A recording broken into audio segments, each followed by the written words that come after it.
Oh, don't get out quiet yet. I just have to sync up video and audio.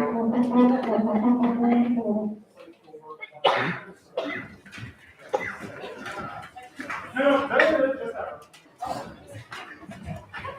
Isn't that fun? That was now live to you.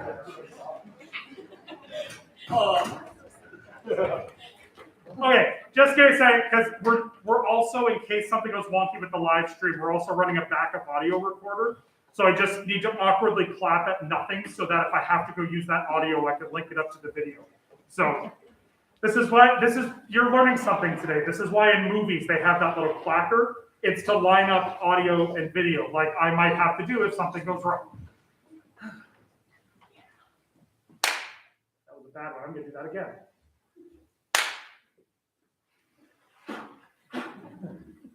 There we go. That'll work. Okay. We'll be with you in a moment. Talk amongst yourselves.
Which is something interesting because there's about a 5-second delay between here and when it goes to the so we're going to get like an echo chorus of us.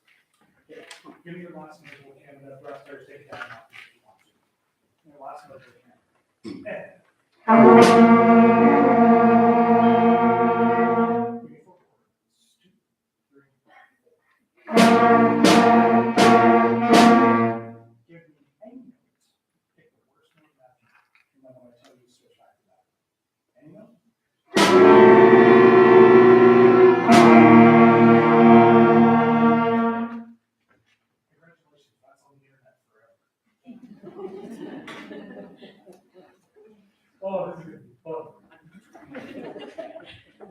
Gosh, it has been a long time since I've said this. Thank you for joining us, ladies and gentlemen.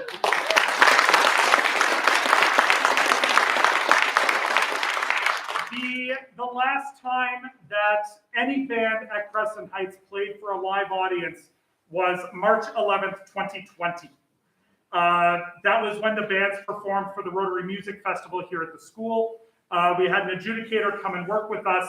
And on that Wednesday, I distinctly remember having a conversation with one of my senior band parents saying, oh yeah, we're totally still going on our band trip to Vancouver next month. 5 days later, the world ended. And ever since then, we have been adapting and readapting and readapting and making music in our own way. And now, for the first time in the better part of 2 years, we have a live audience, and holy heck have I missed it. For those of you who I have not met, which because of COVID is a great many of you, my name is Curtis Perrin. I'm the band director here at Crescent Heights, and in front of you is our grade 9 band. I have said many times that this is the group that was probably the most impacted by COVID. There were members of this group that were in grade 7 and had all of 5 weeks in band before we went online in 2020. And then we had the adapted band of last year that we made work. And now they're finally getting to do their first performance on their instruments. So you are here to witness a lot of firsts tonight, and we are very, very excited about it. We are going to start in the traditional, band concert fashion. So I would ask if you are able to please rise, remove your hats for the playing of our national anthem.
Missed applause.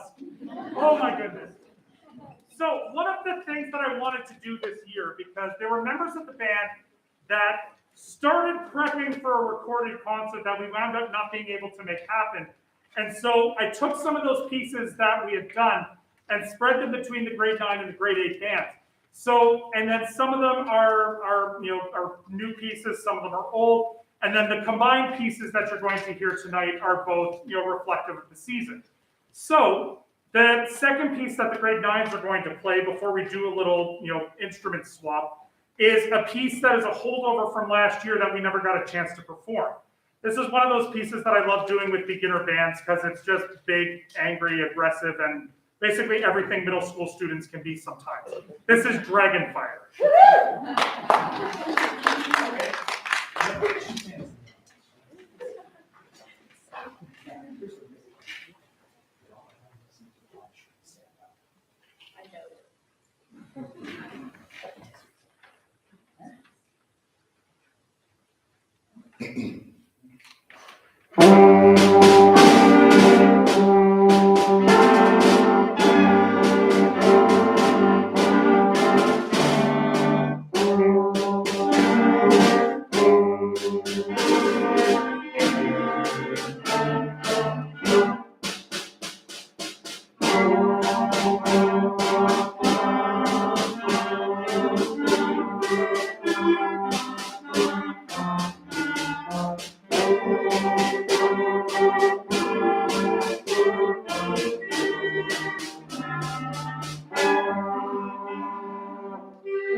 then if you close your eyes and wait for 3 minutes, you can just imagine that these guys just multiplied and became tinier.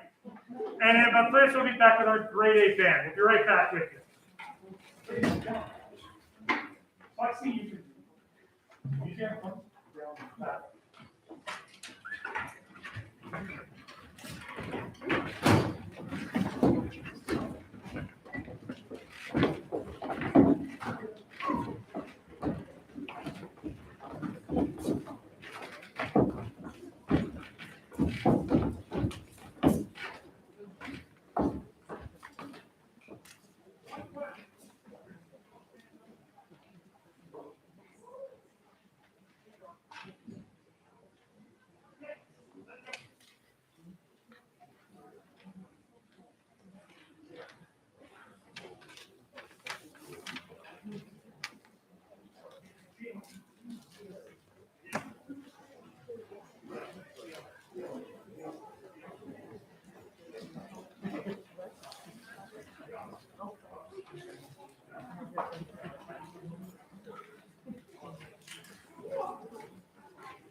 If you need the plexi, it's over back here, folks.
Give me your first note of wings.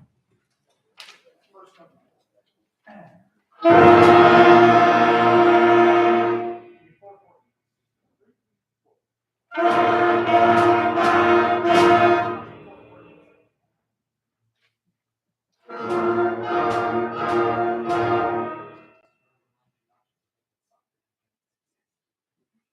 Give me any note and then switch to that.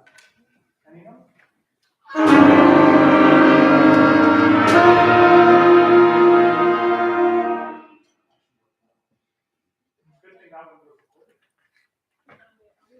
So you may have noticed that a few things have changed to adapt to band in the time of COVID. Obviously, there are under 100 of you in the theater this evening. You'll notice that all of the students have bell covers on the instruments to help control the aerosol spread. The brass instruments, who would traditionally just empty what is technically called the water key, but we all know what it is, would generally just empty that on the floor. They are collecting that into face cloths, which are then collected up and washed. We are doing everything we can to help contain the spread, as we are still very much in the midst of the COVID-19 pandemic. And I have spent the last year and a half basically going and trying to figure out every way to make sure that ban can still happen, even when, governments tried to think of trumpets as the great COVID death cannons. We still managed to make it work. In front of you right now is our grade 8 band, and they were part last year of the biggest grade 7 class that I have had in my 8 years at Crescent Heights.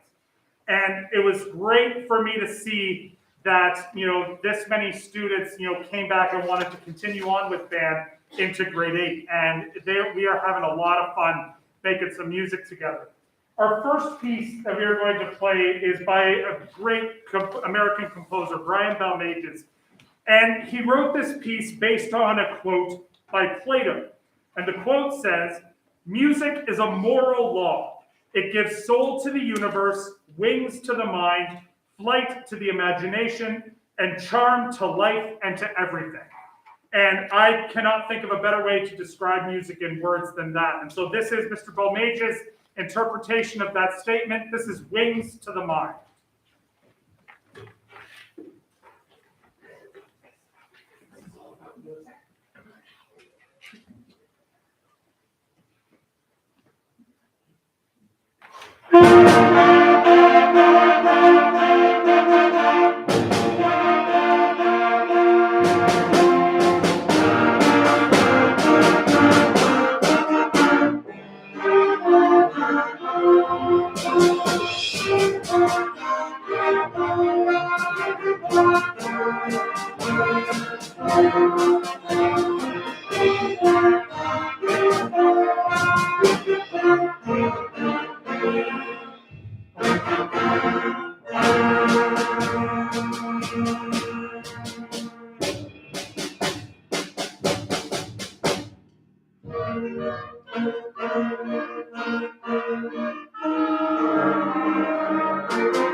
Second piece from the grade 8s, before we go and move to an even larger, more powerful group, we have a piece by Joseph Campello called Quintessence. And the way that Campello describes the piece is that this is the term quintessence is related to the idea of something being quintessential. It is something that you must have and certain elements that you have to understand in order to grasp a concept. And in this piece, Mr. Campello includes a lot of the skills that are quintessential to a successful, middle school band. This was another piece like Dragonfire that was a holdover from our aborted performance last year. So this is one that the students were very happy to see return to the stands. This is Joseph Campello's Quintessence.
one more break as we add people to this, but while everybody is coming on for our mass band pieces, I'm going to invite Ms. Courtney Scott, who is our band parent committee president, to come up and say a few words.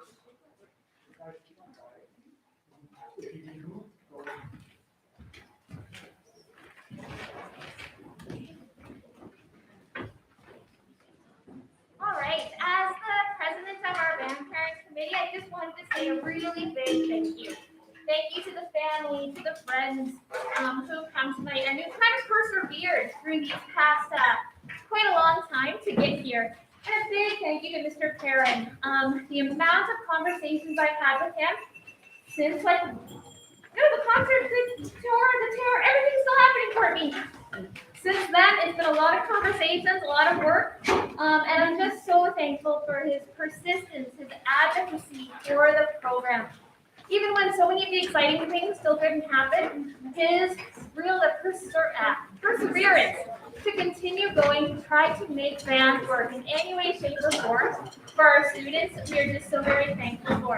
Normally, I give a spiel for those parents who are like, oh my gosh, she's still here. It's been 12 years and she's still going up on stage.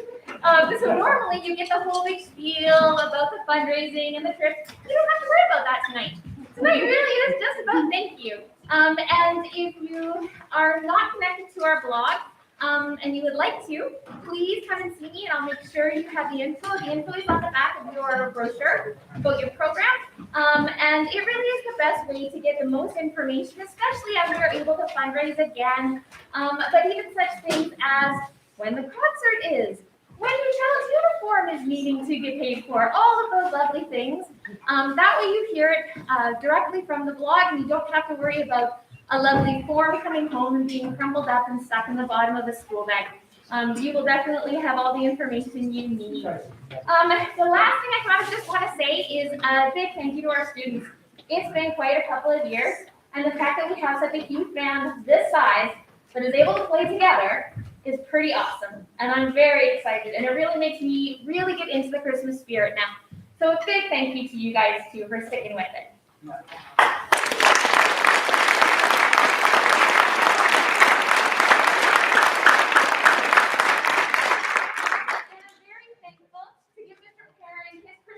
From the band parent committee, actually in person this year at a concert. So thank you so much, Mr.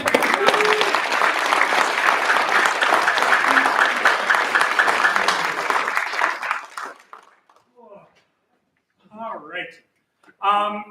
So for our first piece as a combined band, we're going to take you on a bit of a story. The Christmas Truce of 1914 is a piece of programmatic music, meaning that the composer is trying to get you to get a certain image into your mind, telling a story, describing a scene. And in this case, the composer is taking us back to the early days of World War I. The story goes that in December of 1914, we're in the first year of the First World War, and on Christmas Day in the trenches, soldiers on both sides of the battle stopped fighting for the day to celebrate Christmas together. And whether or not this part of it is true, it's a beautiful story and it's the basis for the music, so that's what we're going to go with. The way the story goes is that the combat was raging on. In this case, you're going to hear reference to Gustav Holst's Mars, the Bringer of War, representing the combat that was going on in those days. And then, so the story goes, a few soldiers on one side or another began singing the carol Silent Night. They were then joined by their counterparts on the other side of the battle, and then eventually, soldiers from all down the trenches joined and came together to celebrate Christmas together. And that's the story that we are going to endeavor to tell. You're going to hear the percussion section doing some imitation of our artillery fire, to be broken up by the carol, joined in progressively by more members of the band, and that's the story that we are going to bring you with the Christmas Truce of 1914.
So before we play our final number, I have a few thank yous of my own to give. First, as always, I have to thank Jennifer Davies, the drama teacher here at Crescent Heights. Easily like 3, 4, 5 times a year, I come down here and say, hey, I kind of need to steal your classroom for a day or two. And she has never said no, is always very welcoming of the band, very helpful with anything I ever ask for. And I'm incredibly grateful to her for all of her support of the band program. You may have noticed there are some interesting things around here, maybe some stairs you didn't notice. This is all in preparation for our upcoming musical, SpongeBob the Musical, which if you think it is ridiculous, you should come see it. It's awesome. And just so you know what you're getting, ladies and gentlemen, can you please put your hand up if you're involved in SpongeBob? So, if you want to see more of these fun young people, tickets will be going on sale very soon, and we would love to have you out for that. I have to give a thank you to the administration, not just of Crescent Heights High School, but also of Medicine Hat School Division. The last year and a half has been very difficult, and I know a lot of my colleagues, not only in Alberta, but across the country, have not had live band music in their lives since March of 2020. And I consider myself very fortunate that I have been allowed to continue doing what I love with these fine students. And that is entirely because of the willingness of the administration at both levels to work with me, to work with the guidelines, to find ways that go, but also of just their support of the arts in general in this district. And I am incredibly grateful to them for allowing band to continue, because I got to tell you, this is way more fun than hitting chairs with sticks. I would like to thank all of you for being our first audience in a year and a half. It is absolutely no fun playing to an empty house. We did it this afternoon, and it's just not the same. So thank you very much for coming. Thank you for appreciating the situation that we are in. I know that everybody had other family members that they would have loved to have had here tonight. I would have loved to have had everybody here tonight. And hopefully by June, we'll be able to have everybody here with us. But thank you for your support of these young people and these young musicians. And finally, thanks for bearing with me and being all my craziness, because you guys kind of rock and I love it. So thank you guys. Good.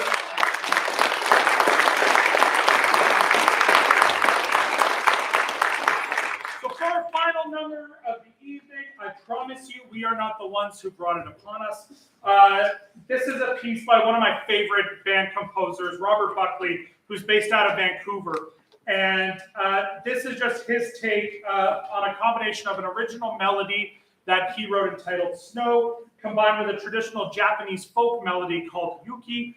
And it's just a wonderful, nice upbeat way to send us off into the holiday season. This is Robert Buckley's Snow.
Thank you very much for joining us. We hope you have a great holiday season, and hopefully we'll see you back here again in June for another concert. Thank you very much. Have a great night.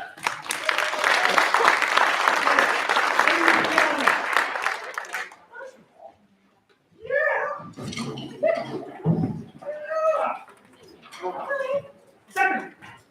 So, chairs over on the side. Stands on the carts just past the curtain. When you go back in the band room, shirts, there's a plastic bin up at the front of the room on my stand. Your shirts go in that bin.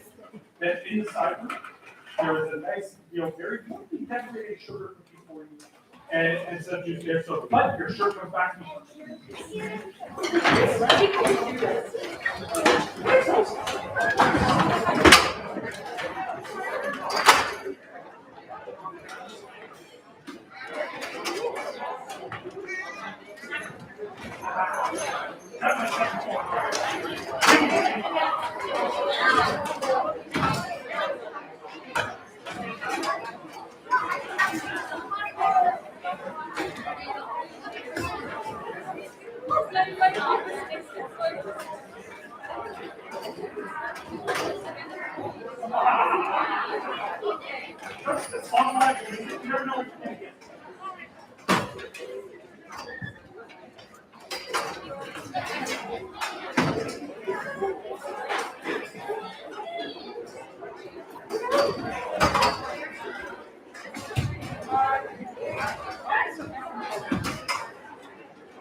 and then the same link will still remember what the same link will take the video.